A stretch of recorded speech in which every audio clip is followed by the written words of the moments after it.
말씀은 마태복음 11장 28절부터 30절까지입니다.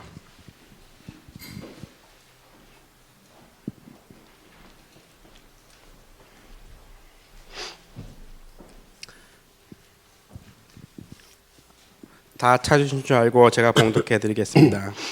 수고하고 무거운 짐진 자들아, 다 내게로 오라. 내가 너희를 쉬게 하리라. 나는 마음이 온유하고 겸손하니 나의 멍에를 메고 내게 배우라. 그리하면 너희 마음이 쉼을 얻으리니 이는 내 멍에는 쉽고 내 짐은 가벼움이라 하시니라. 아멘. 아멘.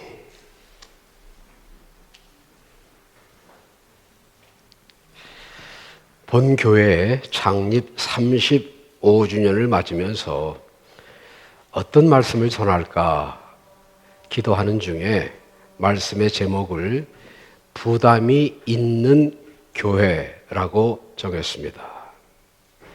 제목을 정하면서 순간 갈등했어요. 부담이 없는 교회라고 해야 되는 게 아닌가. 그런데 그냥 부담이 있는 교회라고 정했습니다. 부담이라고 하는 말을 우리말 사전에서 찾아보니까 어떤 일을 맡아 하는 의무와 책임이라고 되어 있습니다. 의무나 책임, 그야말로 부담스러운 단어들이에요. 부담이라는 말을 우리가 가장 잘 이해할 수 있는 또 다른 단어, 스트레스입니다. 스트레스, 듣기만 해도 스트레스 받는 말이죠. 순수한 우리말로는 신경이 쓰이는 상태를 말합니다. 우리 현대인들 그야말로 스트레스를 많이 받고 살고 있어요. 어떻게 하든 스트레스에서 좀 벗어나고 싶은 그런 생각을 합니다. 왠지 몸이 좀 불편하고 찌뿌듯하다. 그래서 병원에 가면 상당 부분의 질병이 스트레스 때문에 온다고 하는 거죠. 고혈압, 신경성 고혈압이에요. 당뇨, 스트레스 때문에 온다고 그래요. 위장병, 신경성 위장병입니다. 위산과다, 스트레스성 위산과다예요. 그렇다고 해서 스트레스가 마냥 나쁜 것만은 아니에요.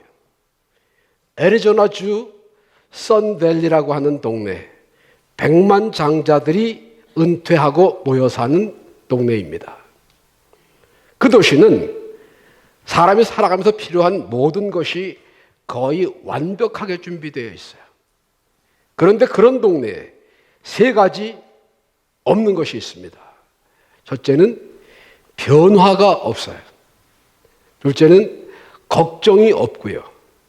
세 번째는 스트레스가 없답니다.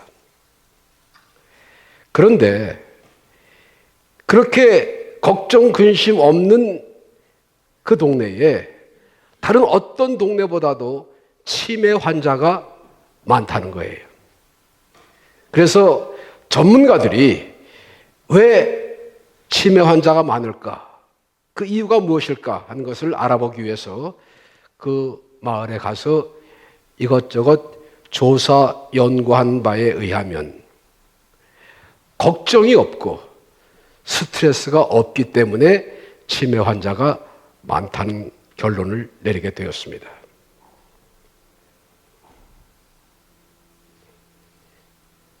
우리가 보통 생각할 때에 염려 안 하고 살 수 있다면, 스트레스 받지 않고 한번 살아봤으면 하는 생각을 하겠지만, 적당한 부담, 적절한 스트레스는 인생살이의 양념과도 같은 거예요.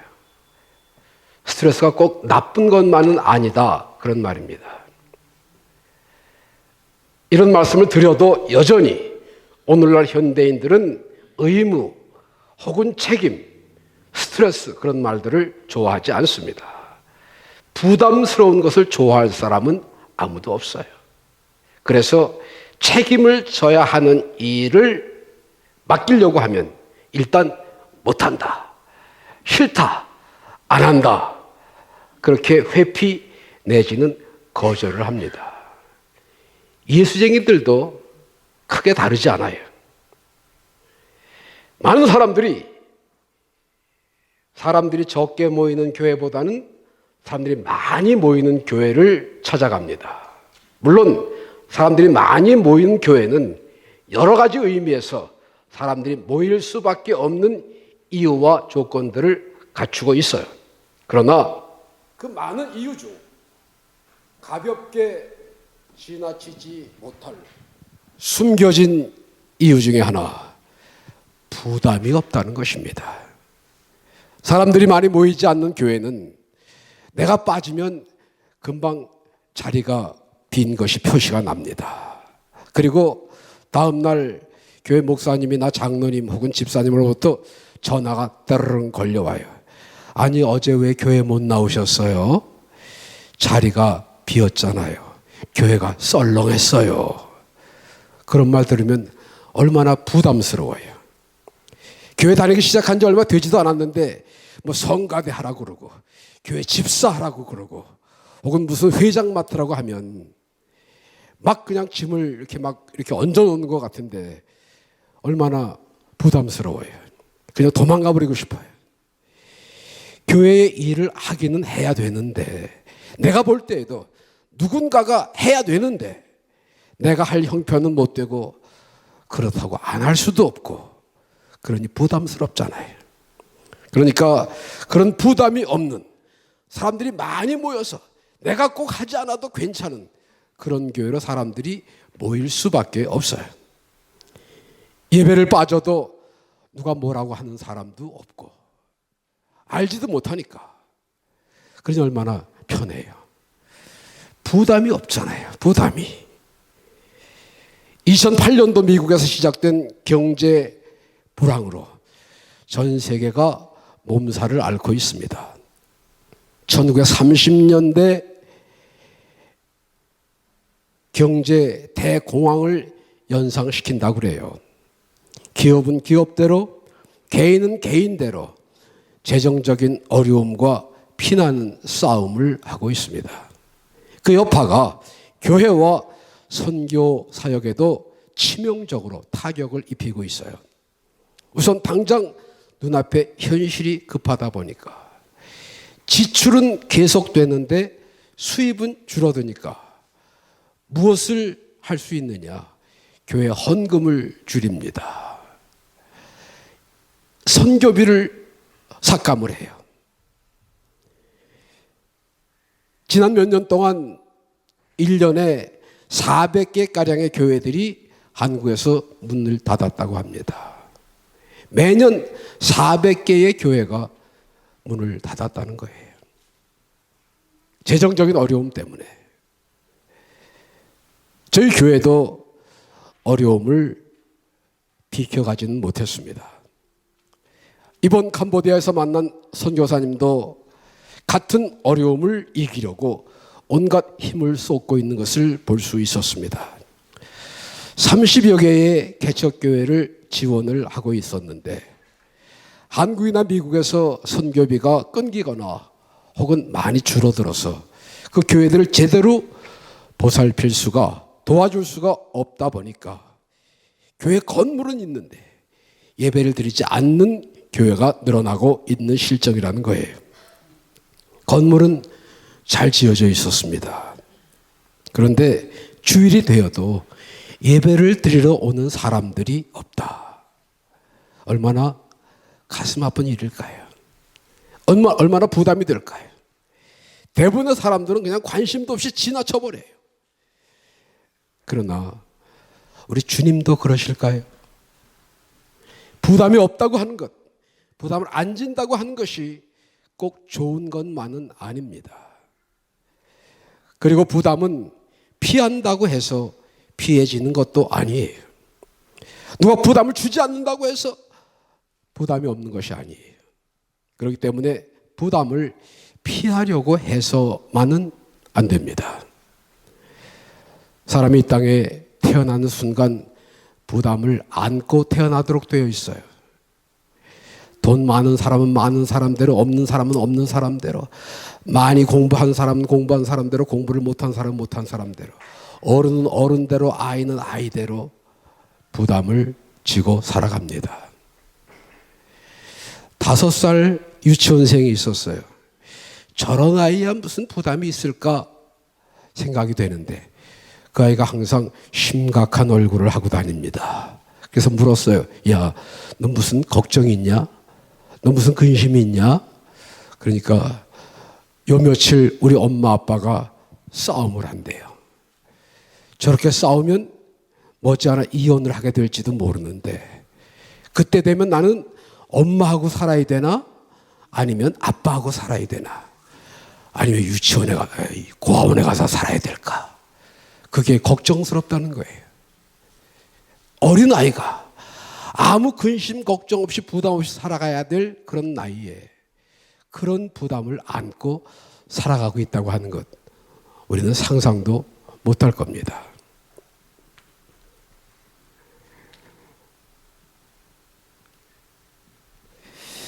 사자를 피하니까 호랑이가 나오더라고. 그 짐을 안 진다고 해서 편안히 살 수는 없는 거예요. 그 부담을 외면하면 다른 더 큰 부담이 기다리고 있다는 말이죠. 그런데 왜 많은 사람들이 부담을 피하고 싶어 할까요? 돈 못 받는 오버타임 하는 것처럼 부담이 짐이라고 생각하기 때문입니다. 부담을 고난이라고만 생각을 합니다. 부담이 의무요, 책임이니까 짐인 것만은 틀림이 없어요. 그렇기 때문에 사람들이 부담을 멀리하고 싶어하고 싫어하는 거예요. 제 발등에 불을 꺼야 애비 발등에 불을 본다 하는 말이 있습니다. 우선 제 코가 다짠데 남을 보살필, 주위를 돌아볼 여유가 없다는 말이에요. 이미 짐을 질 만큼 지고 있어요. 지금 현재 내가 지고 있는 짐 자체가 너무 벅차고 무거워요. 짐을 더 진다고 하는 것은 내가 생각할 때 도저히 어렵고 불가능한 것처럼 생각이 되어져요. 그런데 거기다가 짐을 더 얹으려고 하니까 사람들이 피하고 싶어하고 도망가고 싶어하는 그런 경향이 생기게 됩니다. 그런데 우리 사람들이 잘 모르는 것이 있어요. 오늘 본문 말씀 예수님께서 무엇이라고 말씀하셨던가요? 수고하고 무거운 짐진 자들아 다 내게로 오라. 다른 사람들은 너의 짐을 대신 져줄 사람이 없지만 나는 너희의 짐을 대신 져주마. 그런 말씀이죠. 근데 그 뒤에 말씀이 있어요. 내가 너희를 쉬게 하리라.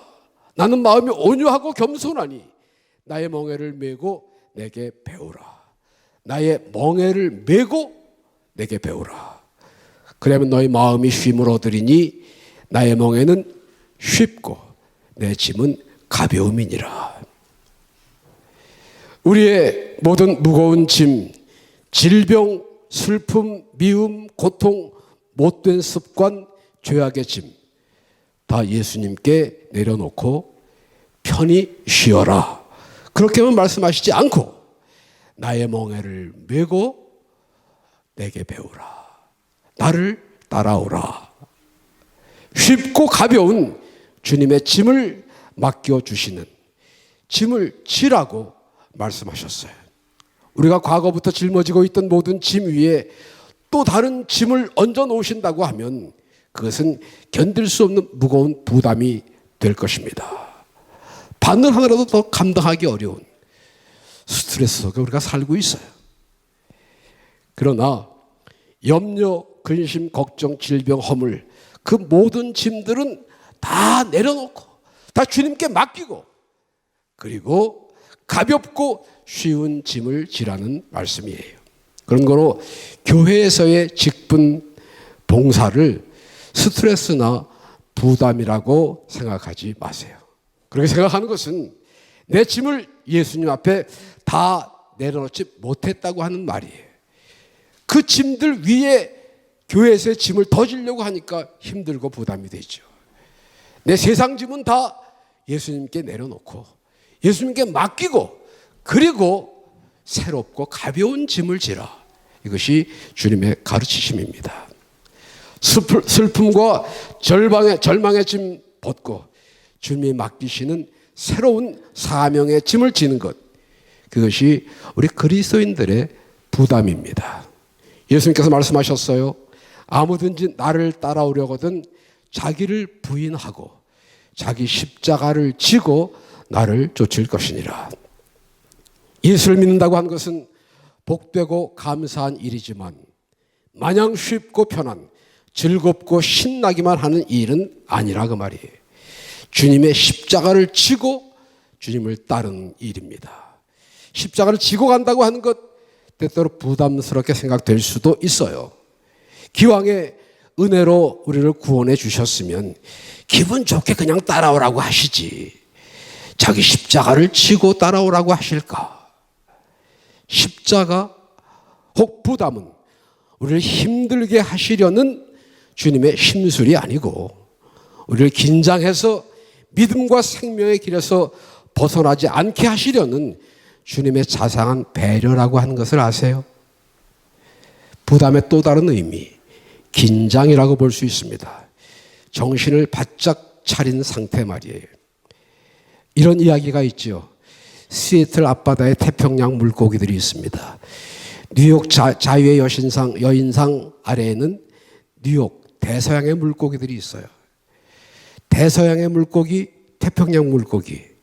이 태평양의 물고기를 조금 옮겨서 대서양에다 옮겨 놓고 대서양에 있는 물고기들을 옮겨서 태평양에다 옮겨 놓으면 여기도 뉴욕 앞바다에서 있는 물고기를 볼 수 있고 거기서는 시애틀에서 볼 수 있는 물고기를 볼 수 있으니까 얼마나 좋아요.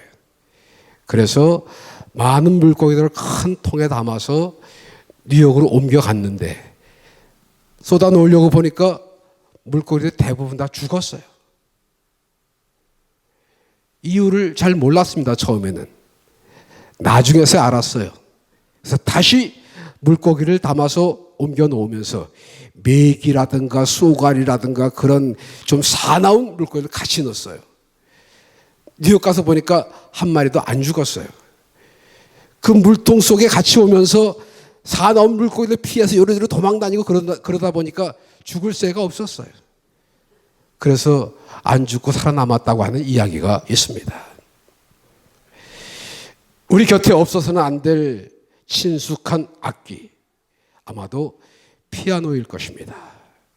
그 피아노의 건반을 두드리면 피아노 속에서 아름다운 선율이, 음악이 우리 귀에 들려옵니다. 건반을 두드리면 그 건반이 그 안에 있는 줄을 때려서 소리를 내는 거예요. 그 줄은 4만 파운드의 압력으로 팽팽하게 잡아당겨져 있어요. 그런데 이렇게 팽팽하게 단단하게 잡아당겨져 있으니 얼마나 힘들고 피곤할까 싶어서 그 줄을 조금만 늦춰주면 띵동댕 하는 아름다운 피아노 소리가 들리는 것이 아니라 띵띵띵 그런 이상한 소리가 들려요.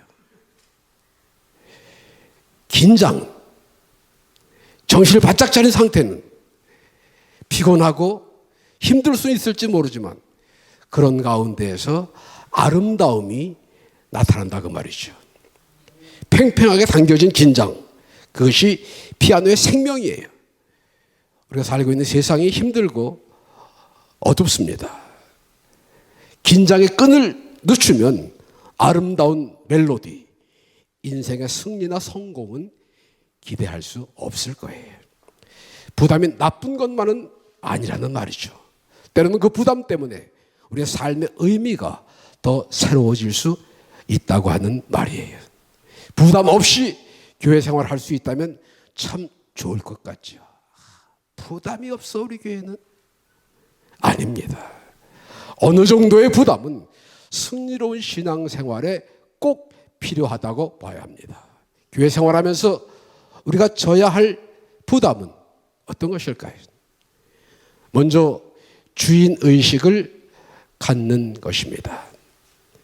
자영업을 스몰 비즈니스를 하시는 분들의 가장 큰 어려움 가운데 하나가 사람을 쓰는 일이라고 합니다. 아무것도 모르는 사람 데려다가 트레이닝을 시켜요. 이건 이렇게 하고 저건 저렇게 하고 이땐 이렇게 하고. 그래서 기껏 잘 가르쳐 가지고 이젠 좀 쓸 수 있겠다 싶으면 돈 더 많이 주는 대로 가겠다는 거예요.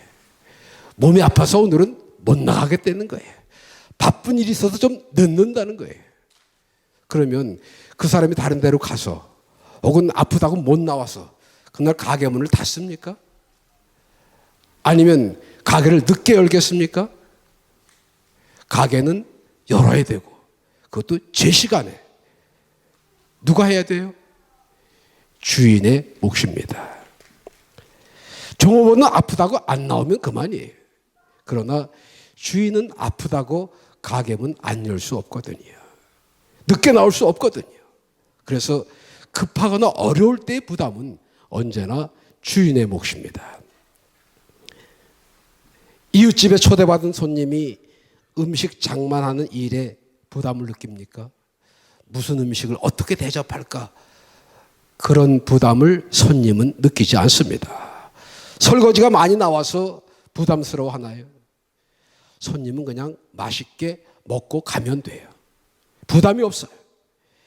나머지 일들은 고스란히 주인이 해야 될 일입니다. 프리웨이 입구에서 손가락을 시켜드는 사람이 있어요. 뭐 하는 사람이죠? 나 좀 태워주세요. 그런 사람입니다. 차를 세워주면 그 차를 타고 자기가 가고 싶은 만큼 가다가 내리고 싶을 때에 내리면 돼요. 부담이 없어요. 운전 안 하고 가스비 바닥날 염려 안 해도 되고 차 수리할 때를 기억하지 않아도 좋습니다. 무임승차하는 사람들. 저는 사랑하는 우리 배단의 성도들이 무임승차 여행객이 되지 않기를 바랍니다. 다른 성도들이 눈물로 기도하고 피곤한 중에도 봉사하고 수고해서 교회 청소하고 다 정리해 놓으면 살짝 와서 예배만 드리고 주방에서 열심히 장만해서 음식을 내어놓으면 살짝 밥만 먹고 가는 성도들. 부담 없이. 그런 사람들은 5년 혹은 10년 그 이상 교회를 다녀도 교회의 주인이 될 수는 없습니다. 만년 손님이에요. 물론 우리 교회는 그런 사람들도 환영합니다. 손님 대접하기를 힘쓰라고 하셨잖아요. 그러나 언제까지 그런 손님으로 나그네로 여기저기 떠돌아다니지 말고 주인이 되셔야 합니다. 부담을 피하지 마세요. 부담 두려워하지 마세요. 그래야 주인이 될 수 있습니다. 주인 의식을 가지세요.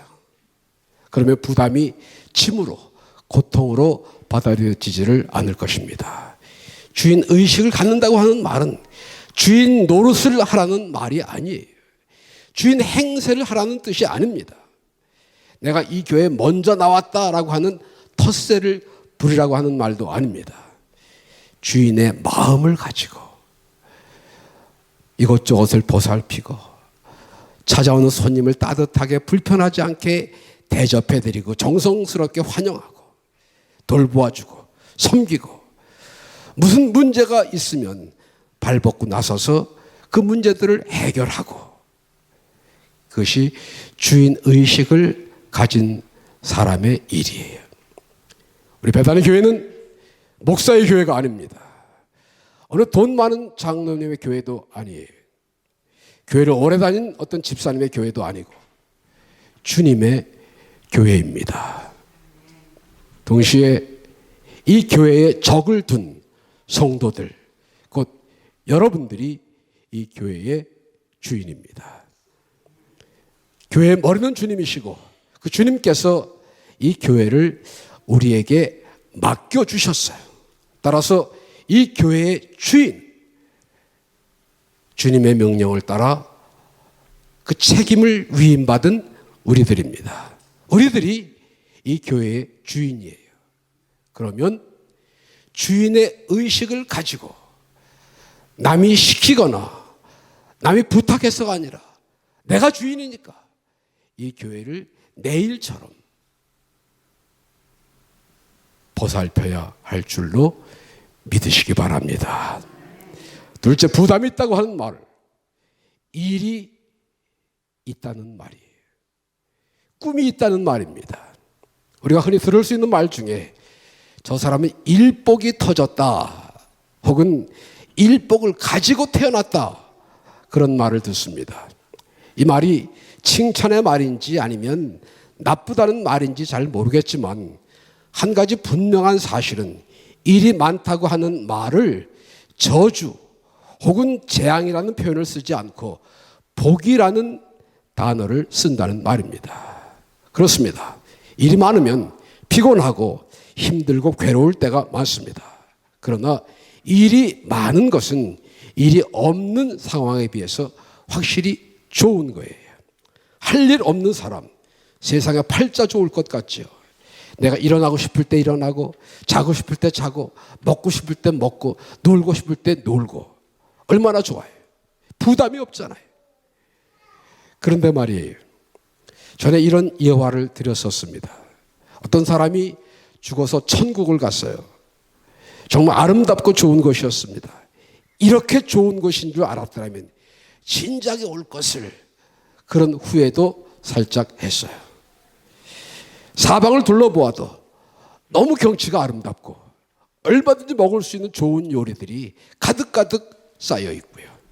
누가 간섭하는 사람도 없고 잔소리하는 사람도 없어요. 그렇게 여러 날을 보냈습니다. 그러다 보니까 조금 지루하고 심심하고 따분한 생각이 들었어요. 시간을 잘 보낼 만한 좋은 일이 좀 없을까? 아무리 찾으려고 해도 할 일이 없어요. 처음에는 먹고 놀고 하는 것이 참 편하고 좋았는데 너무 일이 없이 그냥 놀기만 하다 보니까 뭔가 좀 일이 하고 싶어졌는데 아무리 주위를 봐도 할 일이 없는 거예요. 마침 지나가는 사람을 붙들고 물었어요. 저 혹시 여기 제가 할 수 있을 만한 일이 좀 없을까요? 여기는 일할 필요가 없습니다. 그냥 먹고 노시면 돼요. 그래도 어떻게 그렇습니까? 뭐 좀 일을 하고 싶은데요. 그래서 일할 필요가 없다니까요. 일할 것도 없고요. 이 사람이 좀 답답한 마음에서, 아니 무슨 천국이 이래요, 답답하게. 그러자 그 사람이 정색을 하면서, 아니 여기를 천국으로 하셨어요? 여긴 지옥이에요. 지옥이라는 소리에 깜짝 놀라서 눈을 떠보니까 꿈이었어요. 그래서 정신을 차리고 교회에서 봉사하는 일이 부담스럽고 힘들고 짜증스럽다고 막 불평도 하고 그랬는데 그 다음부터는 전혀 불평하지 않고 배단의 교회에 나와서 열심으로 봉사했다고 하는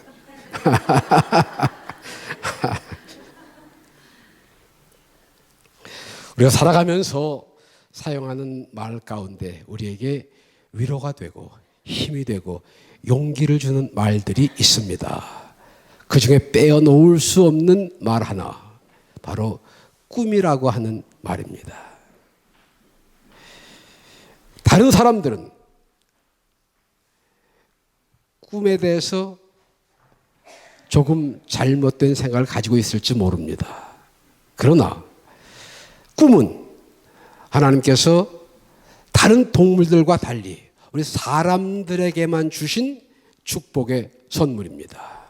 꿈은 희망이라고 하는 말로도 쓰입니다. 꿈은 비전이라고 하는 말로 표현되기도 합니다. 꿈은 큰 포부, 앰비션이라는 뜻이 담겨 있습니다. 우리 인간은 꿈이 있기 까닭에 오늘의 고난을 참을 수가 있습니다. 꿈이 있음으로 해서 현재 어려움을 극복할 수도 있고요. 꿈이 있기 때문에 우리의 앞을 가로막는 장애를 두려워하지 않을 수 있습니다. 요셉은 꿈을 가지고 있었기에 형들에 의해서 팔려가면서도 누구도 원망하지 않았습니다. 보디발의 아내의 유혹을 받았을 때에도 거기에 넘어가지 않을 수 있었어요. 감옥에 갇혀 있으면서도 포기하지 않을 수 있었습니다. 좌절하거나 포기하기에는 너무 크고 아름다운 주님이 주신 꿈이 있었기 까닭에 어떤 어려운 상황에서도 꿋꿋이 견딜 수 있었습니다. 꿈을 가진 사람은 현실의 어려움 때문에 쉽게 절망하거나 현실과 타협하지 않습니다. 꿈을 이뤄가는 과정에서의 어려움을 부담이라고 생각하지 않습니다. 그것이 희망을 가진, 꿈을 꾸는 사람, 비전을 가지고 미래를 바라보는 사람, 앰비션을 가진 사람의 특권입니다. 그런 거로 어려운 상황이, 나쁜 환경이 꿈을 가진 사람의 발목을 잡을 수가 없어요. 답답한 현실이 부담이 되지 않습니다. 꿈이 있기 때문에. 꿈이 없는 사람은 부담도 없어요. 이루어야 할 목표가 없으니까 열심히 부지런히 달려가야 할 필요도 없고 힘써 일해야 할 이유도 없어요. 그러나 기억하셔야 합니다. 사람이 동물과 다른 점, 꿈이 있다고 하는 점입니다. 꿈이 없으면 부담이 없지만 동시에 성취의 기쁨도 주어지지 않습니다. 실제로 부담을 감당했을 때 그 부담과 비교할 수 없는 영광이, 상급이 주어진다고 하는 거예요.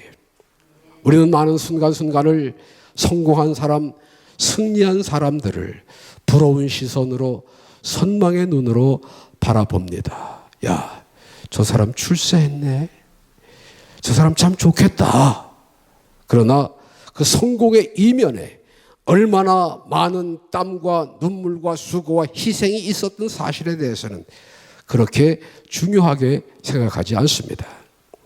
먹고 싶은 것을 먹지 않고, 남들 놀러 갈 때 놀지 못하고, 다른 사람 편히 쉴 때에 쉬지 못하고, 공부하고 지옥 훈련을 통과해야 하는 그들의 얼마나 스트레스를 받았겠어요. 얼마나 부담이 됐겠느냐 그 말이에요. 그러나 그들이 그런 노력과 수고와 희생을 부담이라고 생각하지 않고 구슬땀을 흘리는 것은 챔피언이라고 하는, 금메달이라고 하는, 장학생이라고 하는 상급과 영광을 목표로 하기 때문입니다. 부담은 결코 부담으로 끝나는 것이 아니에요. 어느 날 우리가 주님 앞에 설 때에 착하고 충성된 종으로 인정해 주시는 주님의 칭찬과 상급의 흔적, 우리의 부담은 바로 그 증거가 된다고 하는 거예요. 우리를 힘들게 고통스럽게 하시기 위함이 아니라 상 주시려고, 영광을 얻게 하시려고 내 멍에를 메고 내가 주는 짐을 지고 나를 따르라, 주님이 말씀하셨습니다. 사도 바울도 자녀이면 또한 후사, 곧 하나님의 후사요 그리스도와 함께한 후사니 우리가 그와 함께 영광을 받기 위하여 고난도 함께 받아야 할 것이니라 라고 로마서 8장 17절에서 말씀했습니다.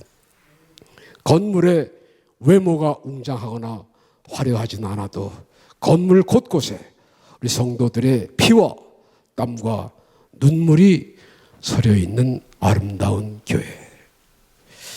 우리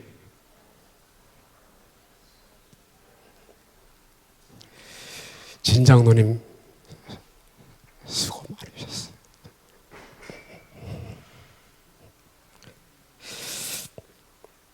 성도의 숫자가 많지는 않아도 할 일은 많고 포부는 큰 교회. 재정적으로 넉넉하지 않아도 감사는 넘치는 교회, 우리 베다니 교회입니다. 돌이켜보면 지난 35년 역경도 있었습니다. 어려움도 있었어요. 실망스러운 때도 있었습니다. 포기하고 싶었던 순간도 있었고요. 반면에 감사한 때도 많았습니다. 하나님의 능력을 경험한 순간도 있었습니다. 하나님의 도우심의 손길을 느낀 때도 많았어요. 과연 우리 하나님은 살아계시다라고 깨달아졌던 때도 있었습니다. 여기까지 올 수 있었던 것은 오직 하나님의 은혜라고 고백할 수밖에 없습니다. 그러나 여기가 끝은 아닙니다. 앞으로 더 나아가야 합니다.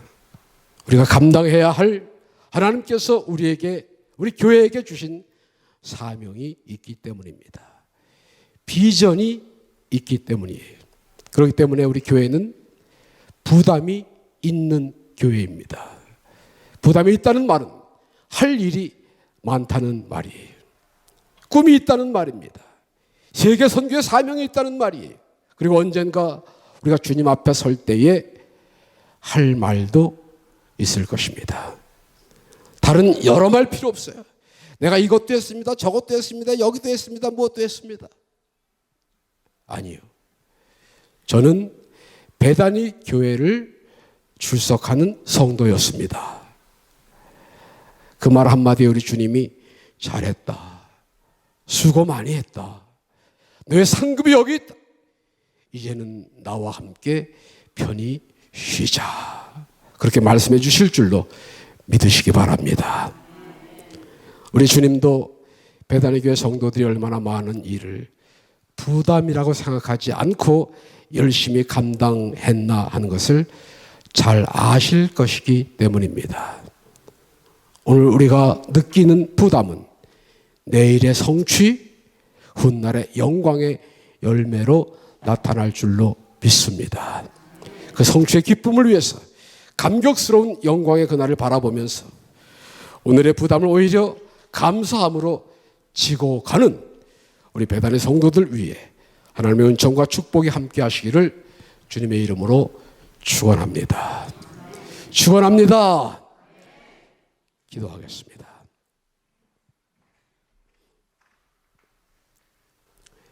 고마우신 하나님, 나 이제 있음은 주님의 은혜요. 나의 생명도 여기까지 연장해 주신 하나님의 축복인 줄로 믿고 하나님 앞에 감사하는 마음으로 주님의 쉬운 몽에 주님의 가벼운 짐을 지고 주님을 따라가는 주님의 백성들 되게 하여 주시옵소서. 예수님 이름으로 기도하옵나이다. 아멘.